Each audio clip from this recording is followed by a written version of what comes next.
Okay, we're back, and I am going to now start adding in her highlights.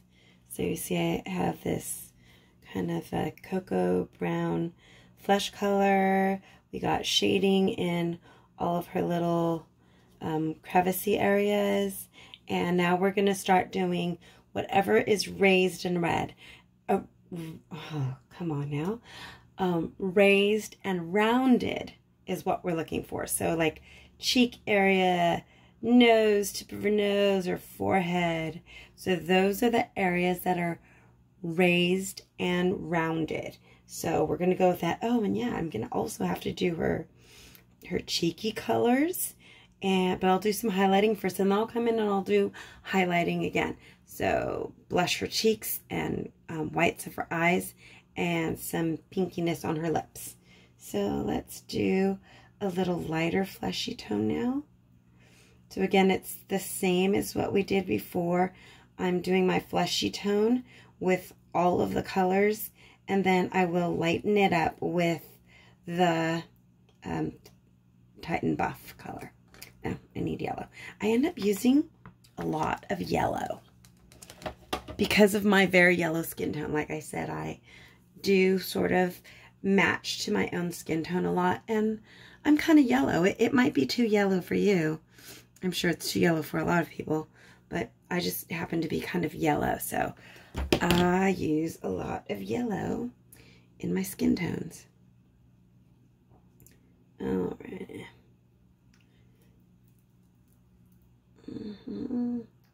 And when I don't, it doesn't look right to me. It just starts looking funny. So that is the darker version. Come in here with some buff and lighten it up. There we go. So basically I use all of the colors for pretty much everything.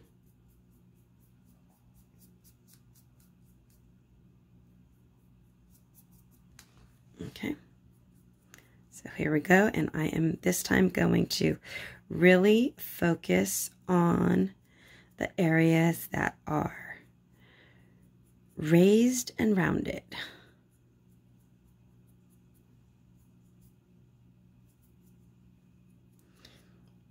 And if she starts looking too pale to me, I can always come in and add some more darker colors.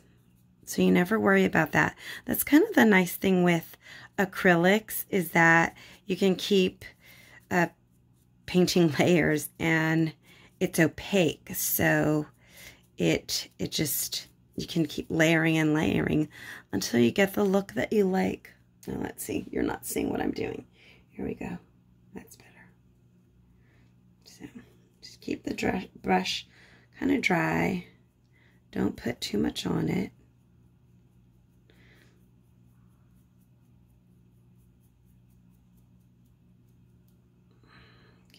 Put a little bit too much on it a moment ago, so I'm gonna come back in here and add a little more darkness.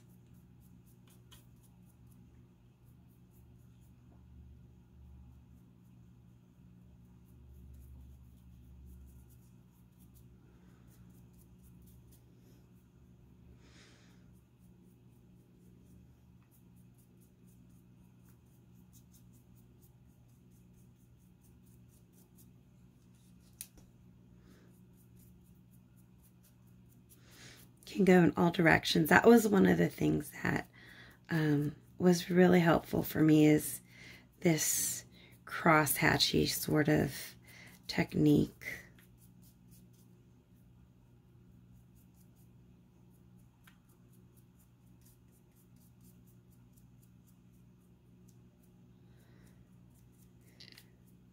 Okay, let's see, that's a little bit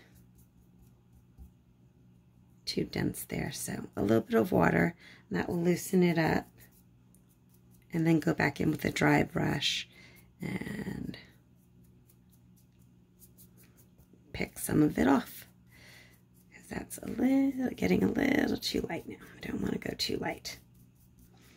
I want her to have sort of a nice sun-kissed tan look. adding a little more magenta just to get the shade that I want. Give her some rosiness.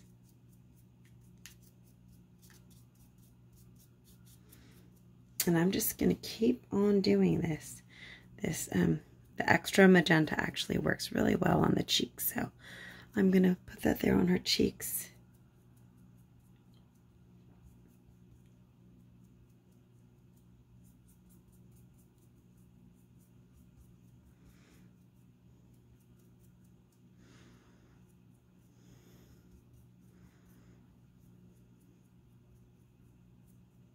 A little bit on her nose. Sometimes I also like some of it in the eye area. You know, we do have some redness in our eye area. And I need the smaller brush to get some of that in around her lips. You can go a little bit darker in the lip area.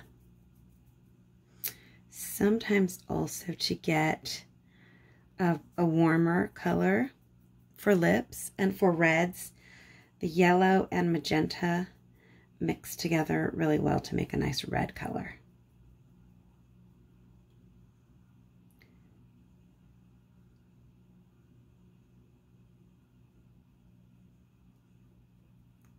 So I'm going to go a little bit darker reddish for her lips. I'm just doing, again, very light hand here.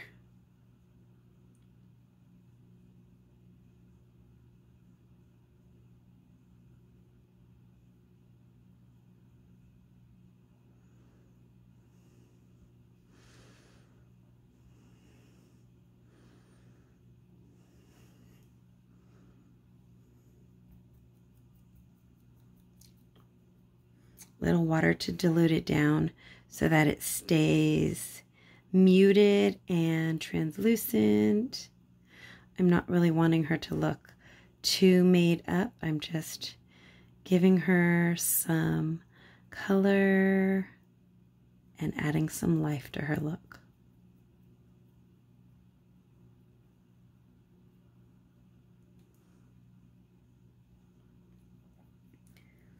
I'm not giving it a definite outline either. I'm just kind of feathering it in. That's probably the best word for that, is that I am just sort of feathering this color onto her face and onto her lip area without a whole lot of really defined lines. Like if you do lipstick and you do lip liner, you know, that's one look, but our actual natural lips are a little more feathery and not so perfect and precise. And then you can still see the, you know, the blue and purple and even some of the black in that I didn't shove the flesh color down in there at all because I wanted to keep that shaded look. And then actually I usually like a more red color in here. Just at the, like the tear duct area and on the waterline.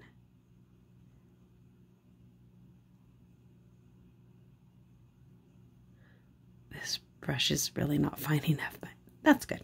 That will work. So, oh yeah, other color. Let's blow that a little bit. Go back in there with that more rosy color.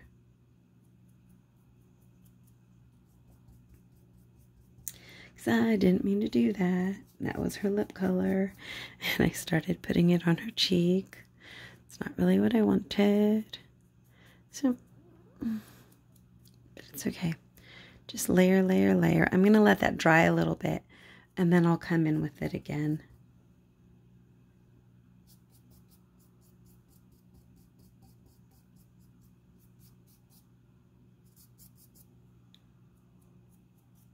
I say that and then I paint right over it a second later. So anyway, that's probably good for now. I really need to stop touching that. Okay, so anyway, let's that off a bit, get the rosiness out of it, and I'm going to go back to those highlights.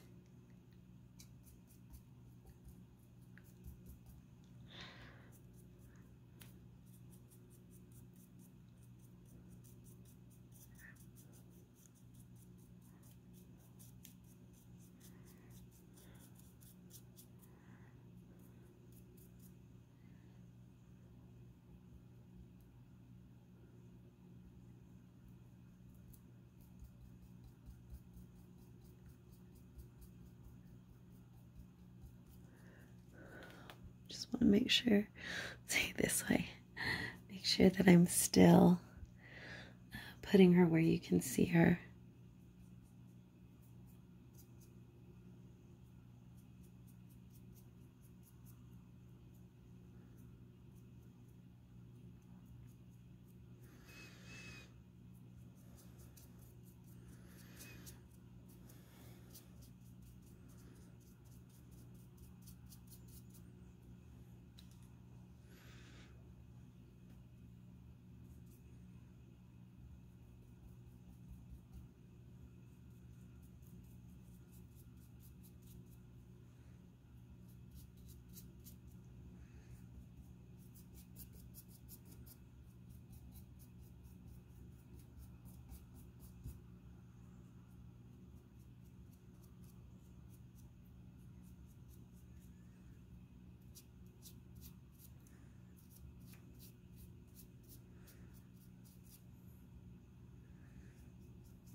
Okay, so her nose, I'm looking at it a little closer, and you see it looks kind of funny shaped. It's not funny shaped. It's the paint, just the darks and lights there are not really smooth, so it's making it look like she has a funny shaped nose. So I'm going to use some water and go in there and fix that up. Just smooth it out a bit.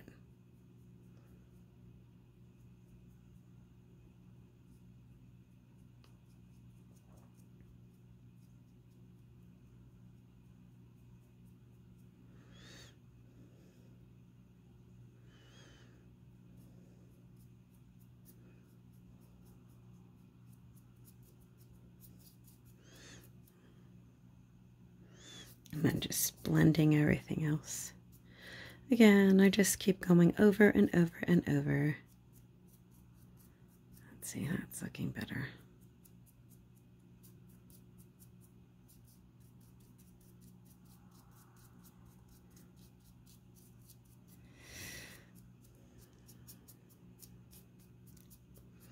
I think we're getting it.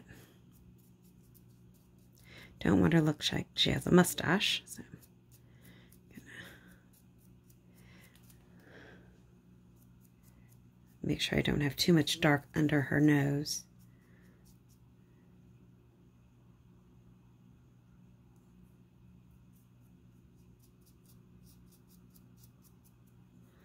Alrighty, I think that's looking good. Well, maybe a little more blush. I watered down her blush a bit, didn't I?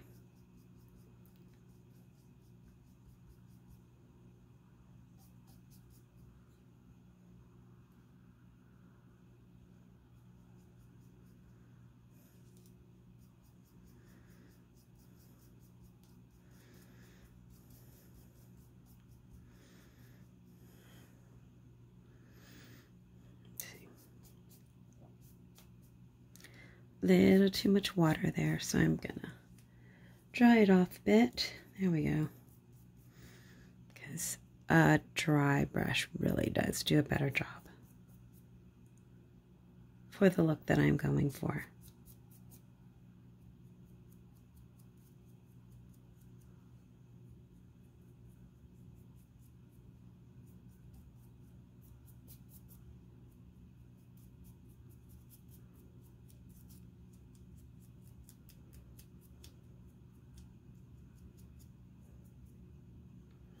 Okay.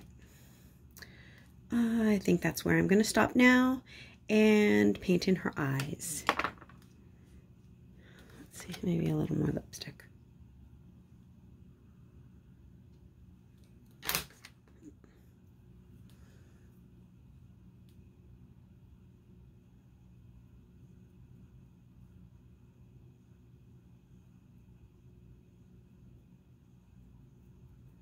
There we go. How's that? It's a nice warm tone. No, maybe the cheeks need a little warming up too.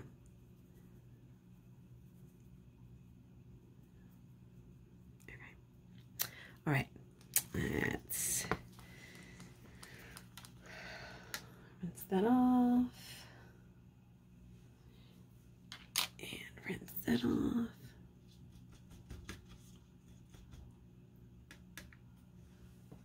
So I don't use white for the whites of my eyes.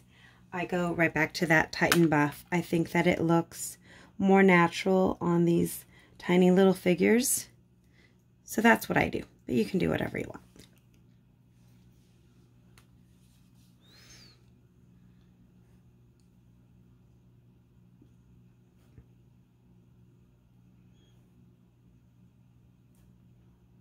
With a finer brush now, and just make sure that you're steadying your hands. I have my arms on the table and I'm very steady getting that on. It doesn't have to be fully completely covered.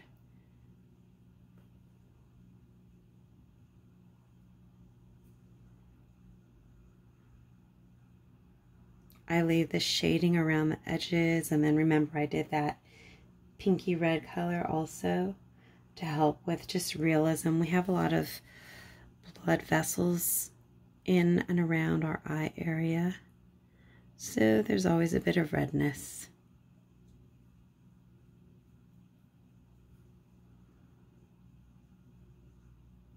I just used a little drop of water, or just a touch of water on the tip of the brush because it's a tiny area and there's a lot of texture in here. I don't want it to be too, you know, textured looking in her eye. Our eyeballs are pretty smooth. Hers are not. But once she's all painted, you'll see it won't even matter.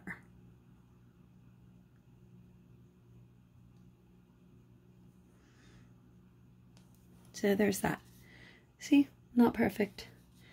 I also like to sometimes use a little bit of this for more extreme highlights. I usually do this at the very end, but here we are. I'm going to do it. Little highlights on the lips. Again, you know, just like thinking raised areas on her cheeks.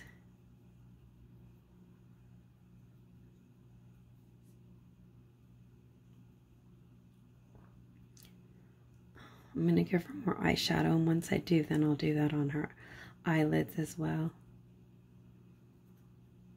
Tip of her nose, forehead. This is not really the right brush to be using. I should be using the other flat brush. But this is what's in my hand right now, so it's what I'm going to use. Okay, I got to put it down. It's not really working for what I'm going to do. I'm going to put a little more shading around her eyelids now because I think it brings some character and light to her. My purple is all dry, isn't it? Yeah. Okay, how about blue? Blue? I got a little blue in there. A little blue, I have a little magenta. I'll make a purple. Make a new purple.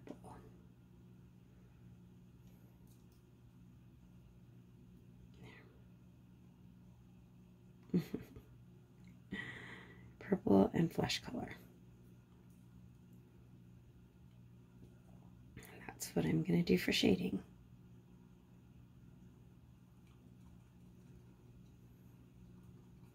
So I do a lot of just doodling, illustrating, and this is just what I like for my little drawings. I always use purple around their eyes. I just like it. I always have. Purple's my favorite color, so this is like, I mean, like elementary school. Purple eyeshadow. That was it. I couldn't wear it, but my girls always did. So I test out the color on the tile. I'm running out of space on the tile. Right. And it's a real dry brush.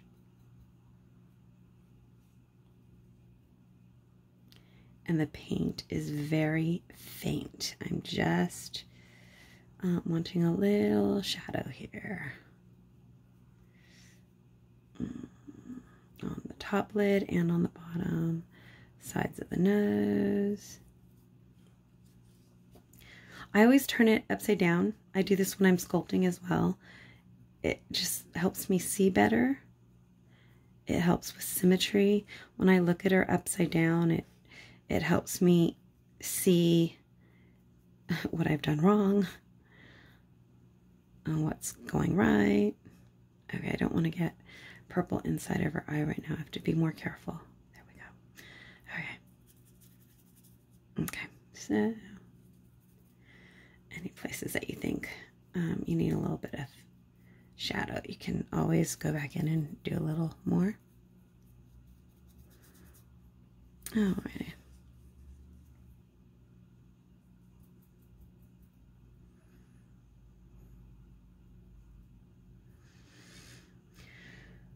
I put a little too much here, so I'm going to take it off.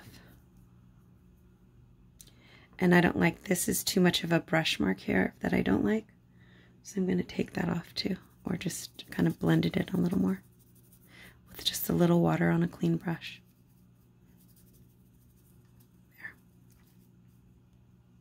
There. Oh, and then inside her eyelid, or inside her eyeball. There was a little too much there.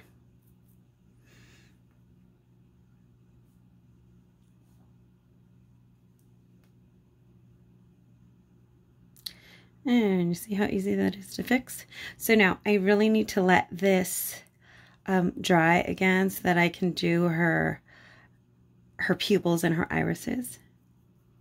A little bit of highlight on the cheeks. And a little highlight on the lips. A little more highlight on the lips. Okay, there we go. Oh yeah, highlight on her eyelids.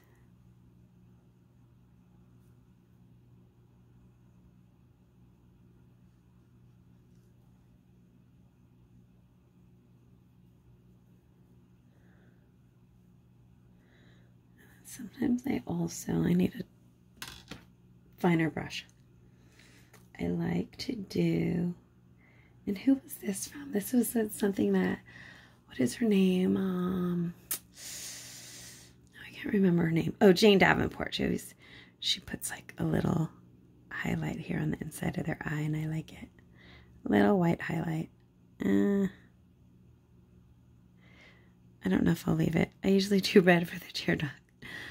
But anyway, that's where we are for now. We'll see if we change it around later. I'm going to let her dry and then come back and do her irises and her pupils and eyeliner and eyebrows. Okay, be back.